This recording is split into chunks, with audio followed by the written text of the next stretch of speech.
পরকীয়া প্রেমের জেরে প্রেমিকের স্ত্রীর হাতে ধোলাই খেতে হলো এবার প্রেমিকাকে। প্রসিদ্ধ ব্যবসায়ী প্রেমিক এখন পুলিশের হেফাজতে। ন্যায় বিচার চাইলেন অসহায় স্ত্রী। ঘটনা বক্সনগর এলাকায়।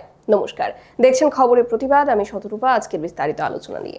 বক্সনগরের প্রসিদ্ধ ব্যবসায়ী হিসেবে খ্যাত বাবুল বণিক স্ত্রী সন্তান নিয়ে সুন্দর সংসার, কিন্তু তারপরেও পরকীয়া প্রেমের লোভ ছাড়তে পারলেন না। অবশেষে ঠিকানা হয়ে দাঁড়ালো থানা। এ নিয়ে তার নাটকীয় পরিণতি দেখে এলাকা জুড়ে ছি ছি রব উঠেছে। অভিযোগ, বাবুল বণিকের বন্ধু রামপ্রসাদ দেব 2 বছর পূর্বে গত হন। স্বামীহারা অসহায় বিধবা স্ত্রী অসীমা দেবকে সেই সময় সান্ত্বনা দিতে দিতে তার সাথেই নাকি পরকীয়ায় জড়িয়ে পড়েন বাবুল বণিক। প্রেম এতটাই গভীর ছিল যে দুজনে মিলে দেশ বিদেশও ঘুরে বেড়াচ্ছেন। আর এই সমস্ত কিছু জানতেন বাবুল বণিকের অসহায় স্ত্রী। প্রেমিকা অসীমার সাথে বহির্রাজ্যে গিয়ে ঘুরে ফিরে ফুর্তি করে বাড়িতে এসে নিজের বিবাহিত স্ত্রীকে বেধড়ক মারধর করতেন গুণধর বাবুল। এমনটাই অভিযোগ তার বিরুদ্ধে। অত্যাচার সহ্য করতে না পেরে অবশেষে হাতে নাতে অসীমা দেবীকে ধরতে এলাকার মহিলাদের নিয়ে গতকাল রাতে তার বাড়িতে হানা দেন নির্যাতিতা স্ত্রী মিতা বণিক। শুনুন উনি এই ঘটনা নিয়ে কি বলছেন।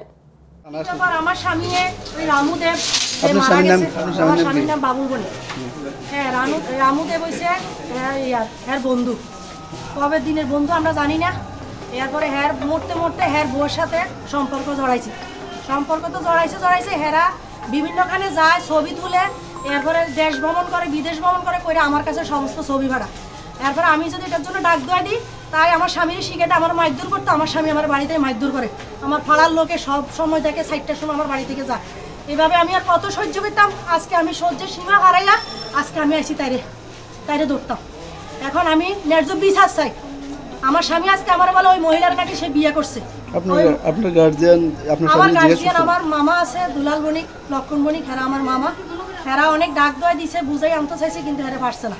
এলাকার মেম্বার প্রধানরা জানাইছিল? হ্যাঁ, সবাইরে জানাইছে, সবাই জানিস। রামু বণিক কিভাবে মারা গেছে? হ্যাঁ, রামু বণিক কিভাবে মারা গেছে সেটা তো আর আমি জানি না। গাড়ি অ্যাক্সিডেন্টে মারা গেছে। আমরা শুনছিলাম রামু বণিক মারার আগে মদ্যপানে দুজনে একসাথে মদ্যপান করছে। আমি তো জানি না, আমি বাড়িতে ছিলাম, আমি দোকানে তো আর গেছি না। এখন আমিও শুনছি রামুদেব আমাদের দোকানে গেছে, গল্প করছে, আয়া করছে। এরপর আমি জানি না কিভাবে মারা গেছে। রামুর ওয়াইফের নাম কি? রামুর ওয়াইফের নাম হচ্ছে অসীমা দেব। কি করে? হ্যাঁ, এখানে পার্লার আছে, বক্সনগর পার্লার আছে। আমরা তো শুনছি আগরতলা পার্লার আছে। হ্যাঁ, এখন আগরতলা থাকে, বক্সনগর থাকে, দোনো জায়গায় থাকে। পার্লারটা কে দিচ্ছে?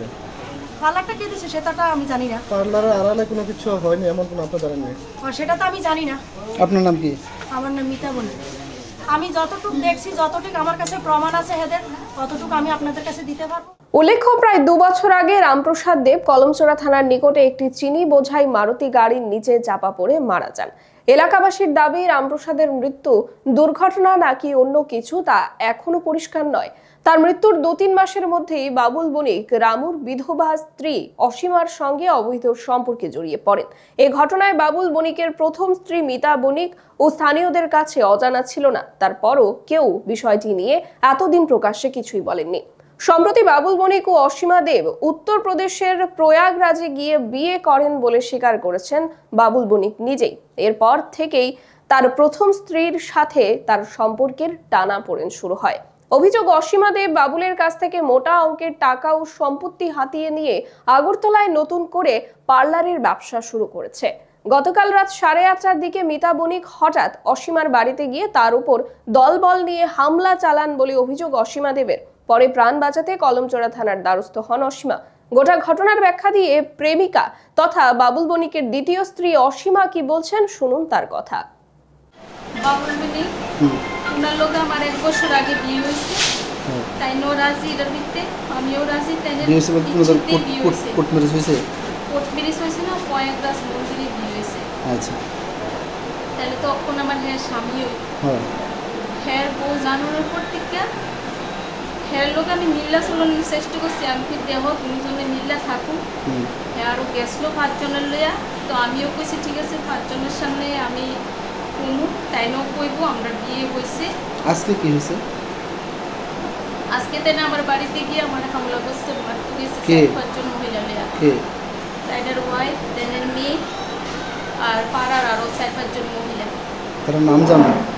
একজনের নাম মনীষা, টাইটেলটা আমি খেতে পারি না, আর সবাই করছে যে মানে কিছু তোমার খেতে পেরে নাই। তোমার ঘরে গিয়ে ঘরে গিয়ে আক্রমণ করছে না? গলার চেন ছিল, একটা চেনটা হয়েছে। চেনটো নিয়ে গেছে। ঘটনার জেরে উত্তেজিত জনতা ঘটনাস্থলে জড়ো হয়ে এই সবকিছুর জন্য সরাসরি বাবুল বণিকের বিরুদ্ধে ক্ষোভ প্রকাশ করেছেন।